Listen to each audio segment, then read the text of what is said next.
देवेंद्र फडणवीस मी तुला नाही हरवू शकत. तू माझा बळी घेणार आहे ना, उपोषण करून मरण्यापेक्षा, तू जेलमध्ये 420च्या माध्यमातून टाकण्यापेक्षा मीच तुझ्याकडे येतो. तू घे बळी, तुझ्या सागर बंगल्यावर येतो आता.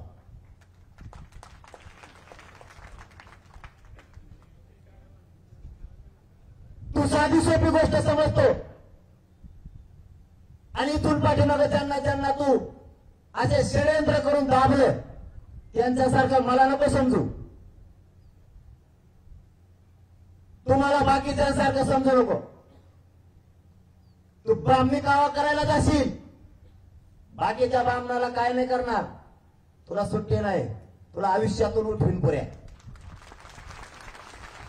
तू ब्राह्मणी कावा करायला निघालास, स्वतःचे लोक सुद्धा तू पायाखाली तुडायला निघालास सत्तेसाठी. 10% मराठ्यांना शुकाराला लावून त्यांच्या जवळ तुला सत्ता भोगायची. मागच्या वेळेस 106 आमदार तो आले होते. यावेळेस तुला सुपडा साफ होणार आहे, म्हणून तुला लाभायचं काय? तू 10% अंतर लागितो, ते आरक्षण केलेलं आहे.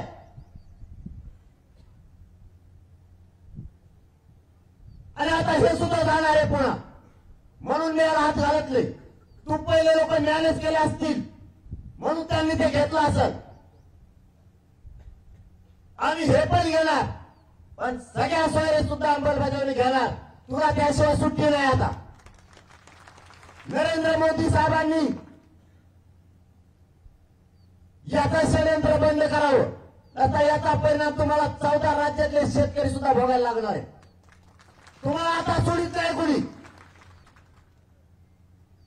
तुम्ही शेतकऱ्याचे मोठे पाडायला निघाला तुमच्या सत्तेसाठी. तुम्ही पटेल समाज सगळा संपवायला निघालात गुजरातचा. मराठ्यांच्या आणि भारत देशातल्या क्षेत्रीय मोठ्या जाती संपवायचा तुमचा वेळ आहे. यादव समाज, जाट समाज तुम्ही पुरा संपवून आणलाय.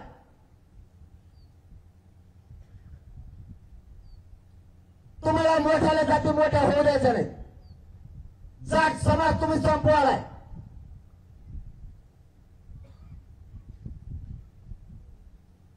ही कोणती तुमची रणनीती आहे? म्हणजे तुम्हाला मोठ्याला जाती संपवायच्या आणि छोट्या छोट्या जाती, मोठ्याल्या जाती संपून छोट्या छोट्या जाती मोठ्या करायच्या. तुम्ही उत्तर प्रदेशात मधला सगळा बौद्ध समाज संपवला, मायावतीला संपवलं.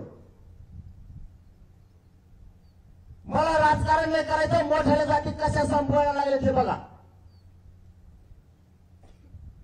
महाराष्ट्रातला मुस्लिम समाज संपवायचा. महाराष्ट्रातली नंबर 2ची धनगरांची जात नाही आरक्षण द्यायचं, काय झालं तरी वापर करायचा. पर्याय उभा करायचे. 2 पर्याय. माझे जानकर येऊन करतो, त्याला दुसरा पर्याय द्या माथेकर साहेबांना. वारे देवेंद्र फडणवीस, पंकजा मुंडे येऊन करते, पर्याय द्या. भागवत करार. वारे देवेंद्र फडणवीस,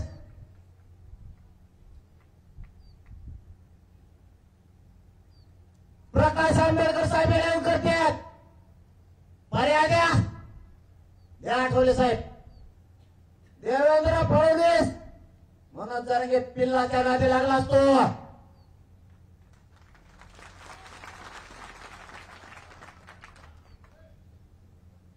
तुला कोणाच्या वैयक्तिक जीवनात हात घालण्याचा अधिकार नाही.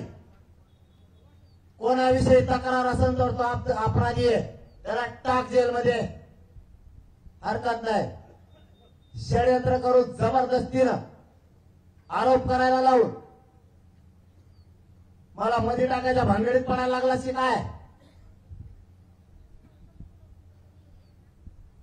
त्याला मुंबई सांभाळायला लागलास.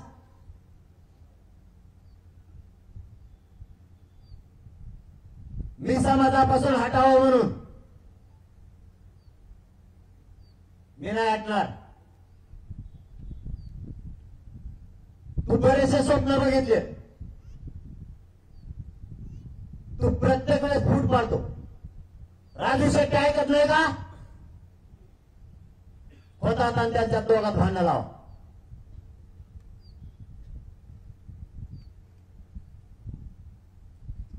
नारायण राणे साहेब ऐकत नाही का? काँग्रेसमधून त्याला वडा बाहेर काढा, त्याचं जुनं मॅटर. देवेंद्र फडणवीस पलटी जर तुझ्यावर पलटली, बामणी कावा संपला, तो बी संपला, भाजप संपला. संपू नको. मी भाजप संपायला नाही आलो. मला काही पक्षात देणं घेणं नाही. मला माझ्या मराठ्यांसाठी सगळ्या स्वारीची अंमलबजावणी पाहिजे. ती दे, माझा विषय संपला. मी ना राजकारणात येणार ना बाजूला कुठं काय. मला सगळ्या स्वारीची अंमलबजावणी पाहिजे. मराठ्यांना ज्याला मतदान करायचं त्याला करतील, मला नाही देणं घेणं. पण मी मराठ्यांचं मला देणं घेणं इथपर्यंत. एकदा त्यांना त्यांच्या लेकराला आयुष्याचं आरक्षण मिळून दिलं ना ओबीसीतून, माझा विषय बाजूला संपला. आणि त्याच्यात तुला काय सुट्टी नाही. हे किती षडयंत्र आहे. मराठ्यात फूट पाडायची. आता मराठा पक्षाच्या विरोधात एक झालाय. पक्षाच्या विरोधात. मग आता धाक भरायचं कोणावर? कोणावरच नाही. नेत्याला सांगावं तर त्यांचा नेतीच ऐका ना. मराठ्याच्या आमदाराला म्हणावं, त्या लोकांना सांग. लोक आमदाराचं ऐकायला तयार नाहीत मराठ्याचं. मंत्र्यांना म्हणाव, तुला मंत्रीपद दिलाय, तुझ्या मराठ्याच्या लोकांना सांग. त्या मंत्र्याचा मराठी ऐकायला तयार नाही. मग ही गाडा सगळा आपल्या दोघाजवळ आलाय. आता जनतेजवळ माझ्याजवळ. मग जर हे पोरग एवढं हट्टी आहे, याला घ्यायला आता आणखी 16-17 जण राहिलेत मला घेणारे. आत्ताशी ही 4थी टोळी. एक टोळी जाऊन आली कोल्हापूरला. बहुतेक चंद्रकांत पाटलाकडे गेली असत. देवेंद्ररावने मिशा वाड्याला घेऊन गेलत. आंबेडमधले समन्वयक दुकानं बंद पाडलेले, देवेंद्र सक्रिय झाले. आता शेपट तुटलेले थोडे मराठ्यांना एकदा नाव कळायला लागले, तुम्हाला ठेसलंच म्हणायचं मराठी. हे घेऊन गेलाय. आंबड तालुक्यातले 4 आणि गेवरा तालुक्यातला 1 कोल्हापूर वारी करून आणलंय. त्यांना इथं 20 तारखेला निर्णय झाला. त्या दिवशी शहागड ते वडी गोत्र बोर्ड लावायचं होतं एकनाथ शिंदे साहेबांचे. इतके पैसे दिले ही मला आमची कंपनी सांगते. इतके लोक फोडले, मराठ्यांनी त्यांना मुटकवर नाही काढून दिलं. कारण मी काही वाईट नाही केलं. 75 वर्षात न मिळणाऱ्या माझ्या हाती दिलाय. समाज जर म्हणला बाजू सरक तर मी 1 मिनिटात बाजू सरकतो. मला काय हवं नाही कशाच ना. मला आमदार व्हायचं ना मंत्री व्हायचं. यांना शिवाय दिलेल्या सगळ्यात जास्त लागल्या त्या दिवशी. आणि 10% घ्यायना. या दोन्हीचा दात धरलाय त्यांनी माझ्यावर. एकनाथ शिंदे साहेबांनी पण, देवेंद्र फडणवीस साहेबांनी पण, आणि या अजितदादा पवारांनी पण. म्हणून त्यांनी हा बुवा, याच्यात अजित पवारांच्या 2 आमदार आहेत. याच्यात एकनाथ शिंदे साहेबांचा प्रवक्ता आहे. याच्यामध्ये एकनाथ शिंदे साहेब जवळचे मराठ्यांचे समन्वयक आहेत काय. याच्यात काही आमदार आहेत शिंदे साहेबांचे सुद्धा. याच्यात देवेंद्र फडणवीसचे 2-3 आमदार आहेत.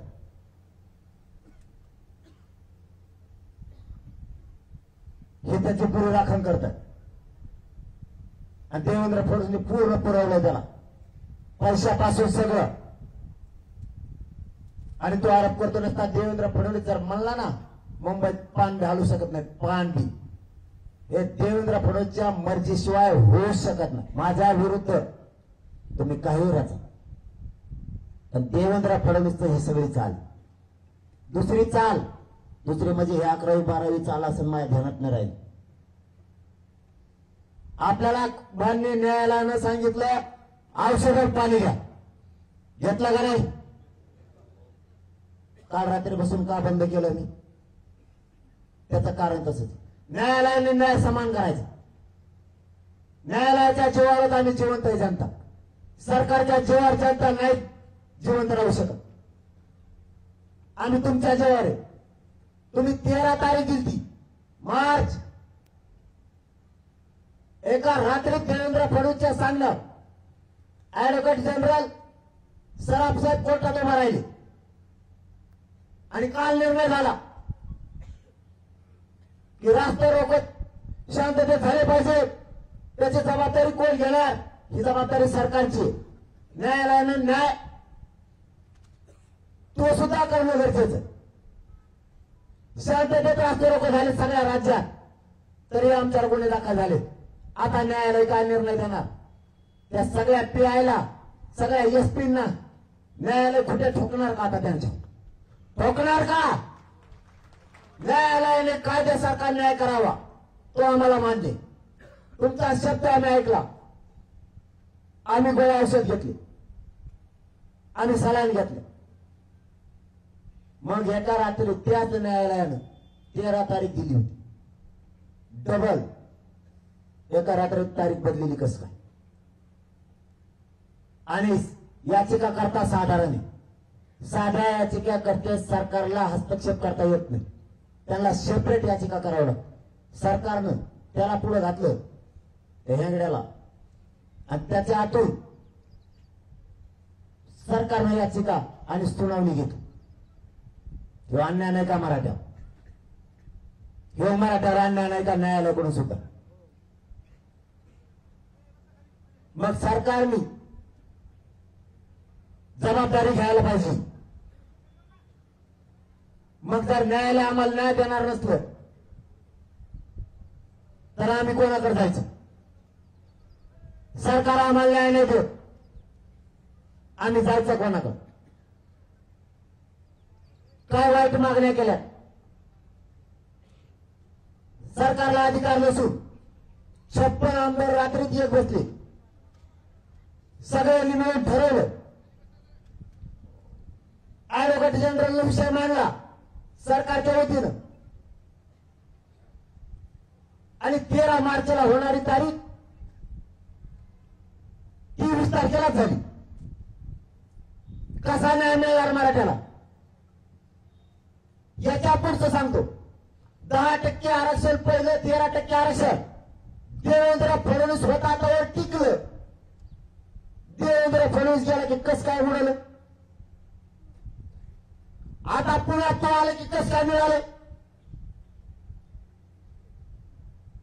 म्हणजे तुम्हाला समाज म्हणून पाहिजेच नाही, तुम्हाला सत्ता पाहिजे म्हणून पाहिजे. आणि आता माझ्यावर खोटे नाटे आरोप करणार, जबरदस्तीनं माझ्या नैत्य अंगावर घालणार.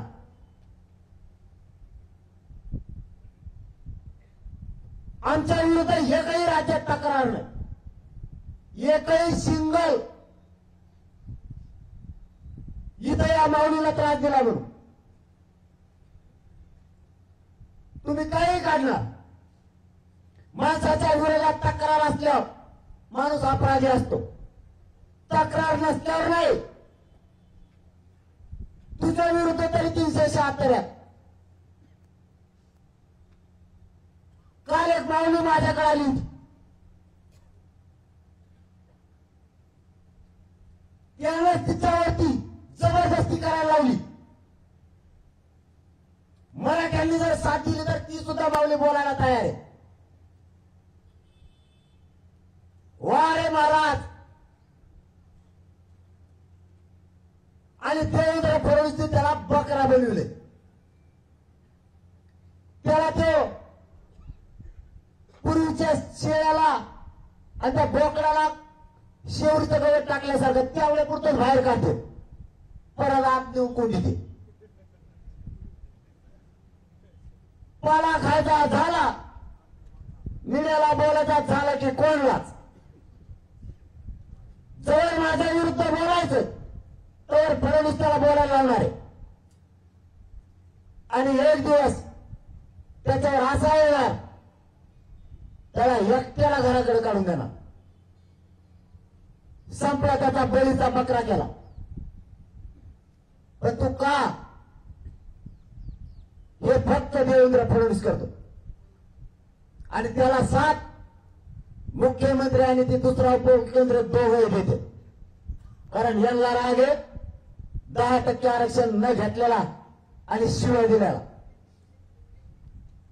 आणि ओबीसीतून मागणी करतोय म्हणून. मी आज तुम्हाला जेवढे त्याचे उदाहरण सांगितले हे मी फक्त माणुसकी म्हणून सांगितले. त्याच्यावर त्या नेत्यांना तो आता स्पष्टीकरण द्यायला लावणार आहे. त्याला दम निघत नाही. त्यांनी स्पष्टीकरण दिले तरी मला काही हरकत नाही. मी माणूस म्हणून तुमच्यासाठी बोललेलो आहे. ते तरी किती ऐकायचं हे नेत्यांनी समाधान ठरवा. जिथं समाजात संपवायला निघाले जिथं समाज संपायला निघाले त्या नेत्याला कशाला जवळ करता.